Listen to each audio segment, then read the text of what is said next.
Assalamualaikum class, my name is Sana Nawab and today we will discuss organizational psychology.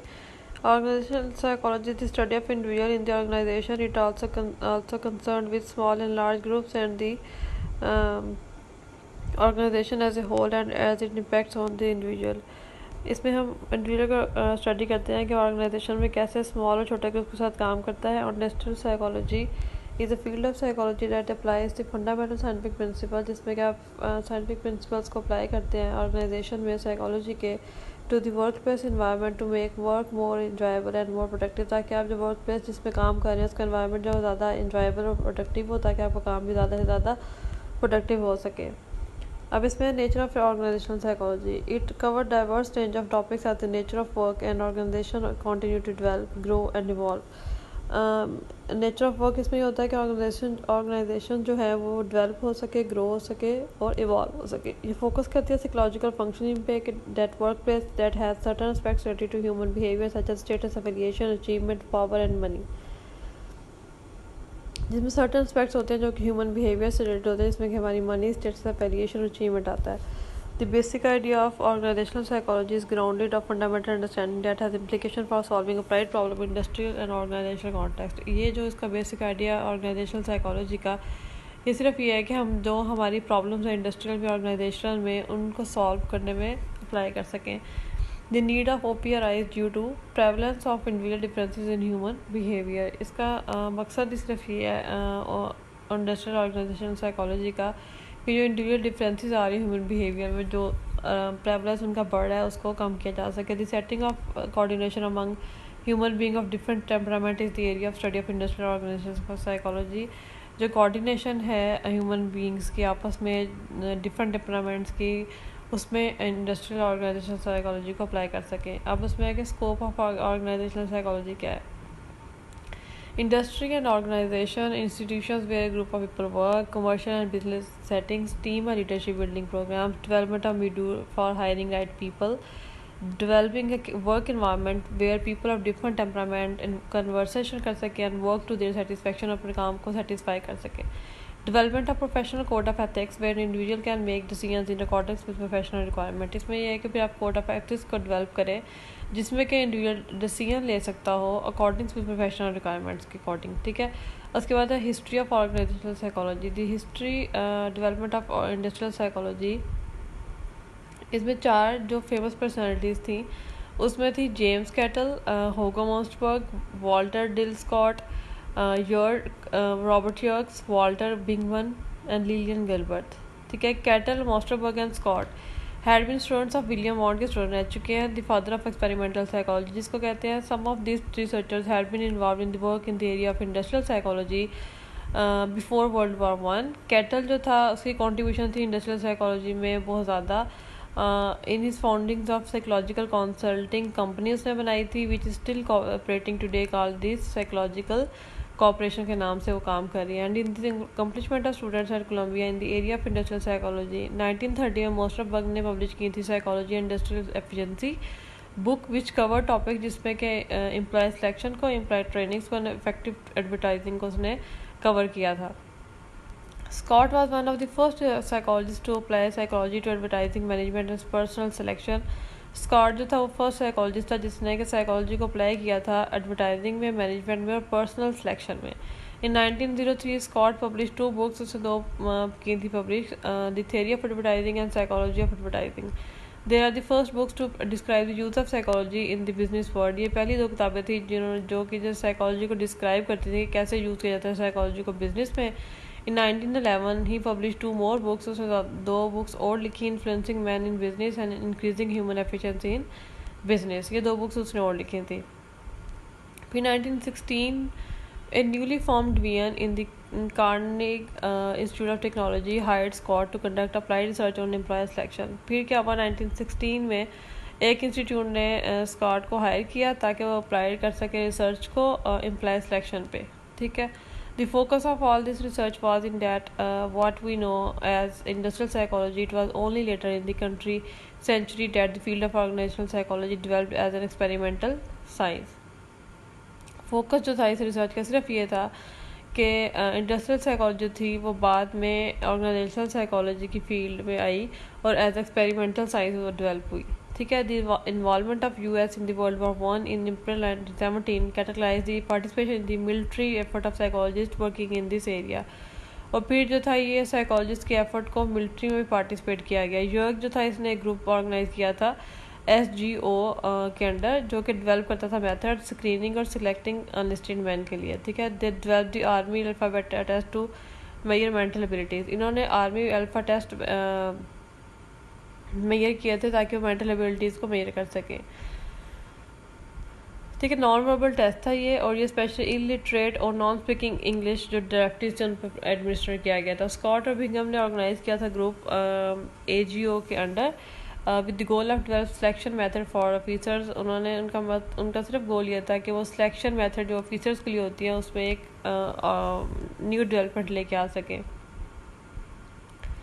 1929 से 1932 में Elton Mayo ने और उसके colleagues ने एक सीरीज़ शुरू की थी जिसका पर्पस सिर्फ ये था कि इंडस्ट्रियल साइकोलॉजी जो थी वो लॉन्ग टर्म प्रोजेक्ट हो सके एम्प्लॉय सिलेक्शन में और प्लेसमेंट में, और जो interpersonal relations, motivation, organisational dynamics में प्रॉब्लम है उनको सॉल्व किया जा सके।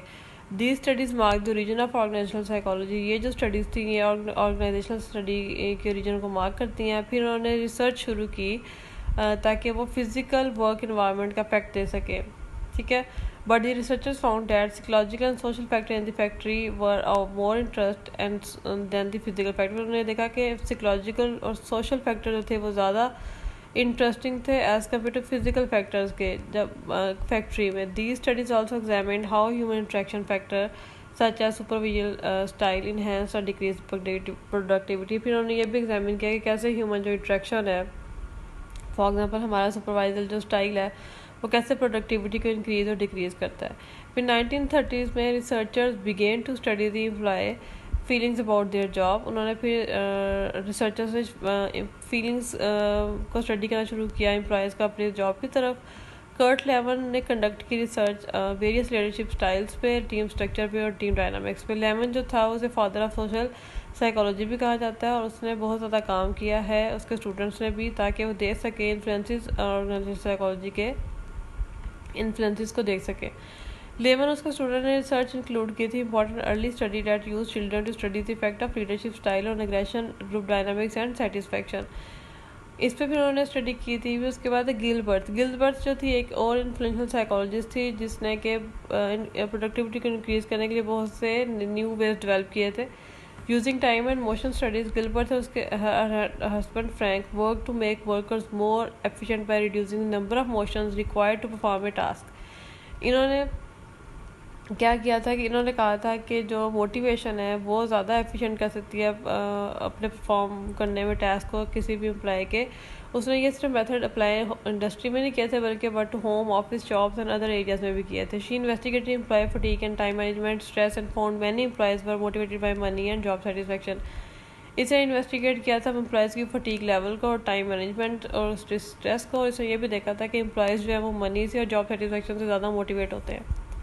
1914 में गिलबर्ट ने एक बुक लिखी थी जिसे psychology of management, the function of mind in determining, teaching and installing methods of least waste, and she is known as the mother of modern management. इसको मदर ऑफ मॉडर्न मैनेजमेंट भी कहते हैं Gilbert को। World War II also drove the expansion of industrial psychology. Bingham was hired as the chief psychologist for the war department and developed new system for job selection, classification, training and performance review, plus method for team development, morale change and attitude change. फिर Bingham जो hire हुआ था as a chief psychologist, वो new developments लेके आया था किसमें, job selection method में, क्लासिफिकेशन मेथड में, ट्रेनिंग मेथड्स में, परफॉर्मेंस में, रिव्यू में, plus methods for team development और moral change and attitude change में। अदर कंट्रीज जैसे कि कनाडा और यूके में भी लाइकवाइज देखा गया था कि इंडस्ट्रियल साइकोलॉजी जो है वो वर्ल्ड वार II के बाद ज़्यादा इम्प्लीमेंट हुई थी। In the years after the war both industrial psychology and organisational psychology become areas of significant research effort. अब इसमें है कि रोल ऑफ साइकोलॉजिस्ट क्या होना चाहिए। Role of psychologist industrial and organisational psychologist में ये इंश्योर करना चाहिए कि जो एम्प्लॉय है जो जिस वर्क प्लेस में काम कर रहा है वो हैप्पी वर्क प्लेस हो और हेल्दी वर्क प्लेस हो, ताकि जो उसके काम की प्रोडक्टिविटी है उसमें इंक्रीजमेंट आ सके या मैक्सिमम अचीव अपना गोल कर सके। ठीक हो गया। उसके बाद है एम्प्लॉय स्क्रीनिंग के ट्रेड्स ऑफ ऑर्गेनाइजेशनल साइकोलॉजिस्ट की ट्रेड और क्या होना चाहिए एम्प्लॉय स्क्रीनिंग के वो अच्छे से अच्छा जो है ऑब्जर्व कर सके और नोट्स बना सके एम्प्लॉय वर्क स्टाइल को, फिर then interviewing employ to get a feel for workplace morale, फिर उसको एम्प्लॉय से इंटरव्यू करना चाहिए ताकि उसके जो भी वर्क प्लेस मॉरल है उसको फील कर सके। It can also mean conducting employ performance assessment करेगा, फिर जो असेसमेंट आएगी उसकी बेस पे वो रिकमेंडेशन देगा अपने असेसमेंट के रिजल्ट की बेस पे। पर्सनैलिटी टेस्ट को इम्प्लीमेंट करेगा ताकि वो आइडिया ले सके कि कौन सा एम्प्लॉय जो है वो ज़्यादा अच्छा काम कर सकता है। Sometimes screening current employees will lead to a psychologist's recommendation to hire new, better qualified employees. In those circumstances, hiring practices will be observed and perhaps modified. इसका तो जब आप ऑर्गेनाइजेशन में हायरिंग कर रहे होते तब एक साइकोलॉजिस्ट को हायर करते ताकि वो टेस्ट कर सकें उन पार्टिसिपेंट्स को कि ये इशेबल और नॉट। फिर training and development. Training sessions employees के लिए ज़्यादा से ज़्यादा वैल्यूएट किए जा सकते हैं ताकि वो ज़्यादा से ज़्यादा डिज़ायरेबल रिजल्ट ले सकें। न्यू ट्रेनिंग प्रोग्राम डेवलप करते हैं इन एरियाज़ में जैसे कि मैनेजमेंट हो गया, टीम वर्क हो गया, लीडरशिप हो गया, इंस्ट्रक्शन और न्यू पॉलिसीज़ होती हैं। Industrial organisational psychologist will advise on how the best motivate the workforce based on earlier steps. उसके बाद पॉलिसी प्लानिंग एंड रिवीजन, जहाँ पे ज़रूरी होता है industrial psychologist may recommend changes to current policies and procedure that are found to be ineffective or lower morale among employees. जहाँ पे ज़रूरी होता है कि इंडस्ट्रियल साइकोलॉजिस्ट होता है वो रिकमेंड करता है चेंजेस जो कि करंट पॉलिसीज़ में करते हैं ताकि जो इनफेक्टिव या लोअर मॉरल एम्प्लॉयज़ के दरमियान है उसको चेंज किया जा सके। उसके बाद organisational restructuring and planning for future. उसके बाद होता है कि ऑर्गेनाइजेशनल जो रिस्ट्रक्चरिंग करते हैं ताकि जो एक वर्कर का काम है उसको उसमें इम्प्रूवमेंट आ सके, और officials and management are placed in new role based on successful business models at their companies in the same industry where be necessary. और फिर प्लानिंग करते हैं फ्यूचर की कि ताकि जो बॉस का और एम्प्लॉय का आपस का जो इंट्रैक्शन है उसको बेहतर कर सके और उनकी प्रोडक्टिविटी को इंक्रीज कर सके। Once a new plan is implemented psychologist are task with helping you communicate it to employees and aiding in the transition itself. Thank you very much. Today is the top.